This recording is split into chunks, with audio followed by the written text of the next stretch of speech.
ஓலைச்சுவடியிலேருந்து உங்கள் ரேவதி தண்டபாணி பேசுகிறேன். நீங்கள் தடவையாக என்னுடைய வீடியோ பார்க்குறீங்கன்னா சப்ஸ்கிரைப் பண்ணுங்க.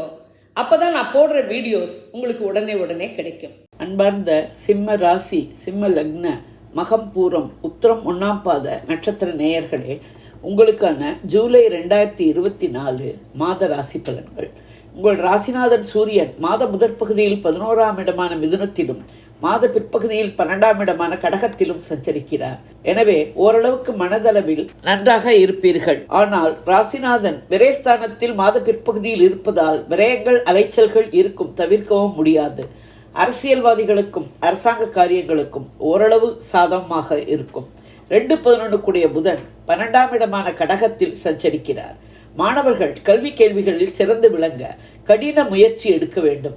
வெளிநாடு அல்லது வெளியூரில் வீட்டை விட்டு வெளியே சென்று படிக்கும் வாய்ப்பு அதிகம். பயணங்கள், அலைச்சல்கள் இருக்கும். பண வரவு நன்றாக இருக்கும். ஆனால் அதற்கு தகுந்த செலவுகள் உண்டு. குடும்பத்தில் சுமூகமான சூழ்நிலை நிலவ அமைதியாகவும் பொறுமையாகவும் இருந்து விட்டு கொடுத்து செல்வது நன்மை தரும். குடும்ப உறுப்பினர்கள் ஒரு சமயம் இருந்தது போல் மறுசமயம் இருக்க வாய்ப்பில்லை. நீண்ட நாளைய ஆசைகள் நிறைவேறும். எதிர்பாராத லாபங்கள் கிடைக்கும். மூத்த சகோதரர் வகையில் ஒரு சமயம் இருந்தது போல் மறுசமயம் இருக்க மாட்டார்கள். 3-10 கூடிய சுக்கிரன் ஜூலை 7 வரை 11ஆம் இடமான மிதுனத்திலும் பிறகு 12ஆம் இடமான கடகத்திலும் சஞ்சரிக்கிறார். உங்கள் முயற்சிகள் வெற்றியாக கடினமாக உழைக்க வேண்டி வரும். தைரியம், வீரியம் மேலோங்கும். தொழில், வியாபார, உத்தியோக வகையில் கடினமாக முயற்சிக்க நன்மை. பெண்களின் தேவைகள் பூர்த்தியாகும். அலுவலகத்திலும் வீட்டிலும் முன்னேற்றம் கிடைக்கும். பெண்கள் குழப்பமான மனநிலையை விட்டு சகிப்புத்தன்மையுடன் அமைதியாக இருக்க நன்மை. கலைத்துறையினருக்கு சுமாரான மாதம். திருமணங்கள் நடக்கும் வாய்ப்பு உண்டு. 2இல் கேத்து, 8இல் ராகு இருப்பதால் காதல் திருமணங்கள், மதம் மாறி திருமணங்கள் நடக்கும் வாய்ப்பு அதிகம்.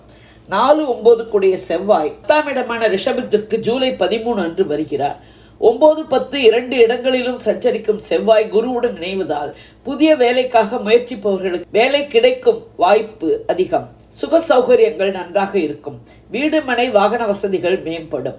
வீடு மாற்றம், இடமாற்றம், தொழில் மாற்றம் இருக்கலாம். தாயின் உடல்நிலை நன்றாக இருக்கும். 5-8 கூடிய குரு 10ஆம் இடத்தில் ரிஷபத்தில் இருக்கிறார். குழந்தைகள் கல்வி கேள்விகளில் மேம்படுவர். அவர்களை நினைத்து பெருமிதம் அடைவீர்கள். இதுவரை 10இல் இருக்கும் குருவால் உத்தியோக வகையில் ஏற்பட்ட தடை 4-9 கூடிய செவ்வாய் ஜூலை 13 குருவுடன் இணையும் போது விலகும். குரு பார்வை 2ஆம் இடமான கன்னி, 4ஆம் இடமான விருச்சிகம், 6ஆம் இடமான மகரத்தில் விழுகிறது. பொருளாதாரம் மேம்படும். பண வரவும் இருக்கும். குடும்ப சூழ்நிலை சுமூகமாக ஓடும். சுக சௌகரியங்களுக்கு குறைவில்லை. வீடு, மனை, வாகன சுகங்கள் மேம்படும். எதிரிகள் பலமிழப்பர். பழைய கடன்கள் அடைப்படும். இதுவரை உடலில் இருந்த நோய் தீரும். 6-7 கூடிய குரு 7ஆம் இடமான கும்பத்தில் கண்டச்சனியாக இருந்து உடல்நிலையில் ஆரோக்கிய குறைபாடுகளை கொடுத்து கொண்டு இருக்கிறார்.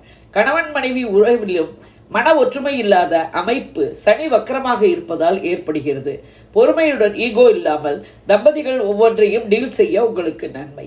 சனி பார்வை 9ஆம் இடமான மேஷம் உங்கள் ராசியான சிம்மம் 4ஆம் இடமான விருச்சிகத்தில் விழுகிறது. எனவே 4ஆம் இடமான தாய்ஸ்தானம், 9ஆம் இடமான தந்தை ஸ்தானம் உங்களது ராசி என மும்முனை பிரச்சனை. அமைதி, பொறுமை என்பது உங்களை உங்கள் பிரச்சனையில் இருந்து காப்பாற்றும். தாய் தந்தை வகை பிரச்சனை நல்லது கெட்டது யோசித்து நியாயமாக டீல் செய்யவும். 2இல் இருக்கும் கன்னி கேத்துவாலும் 8இல் இருக்கும் மீனராகுவாலும் ஏற்படும் குழப்பங்கள், சஞ்சலங்கள் தீர தெய்வ வழிபாடு, ஆன்மீக சிந்தனை இவற்றுடன் யோகா, தியானம் போன்றவை கை கொடுக்கும். ஆதித்ய ஹிருதய பாராயணமும் முருகன் ஆஞ்சநேயர் வழிபாடும் மேன்மை தரும்.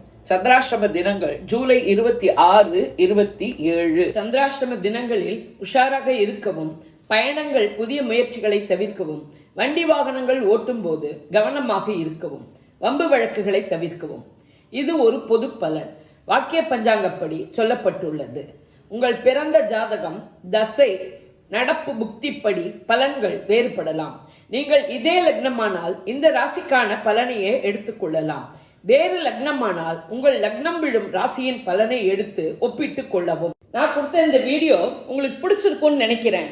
பிடிச்சிருந்ததுன்னா லைக் பண்ணுங்க, ஷேர் பண்ணுங்க, கமெண்ட் பண்ணுங்க. நன்றி, வணக்கம்.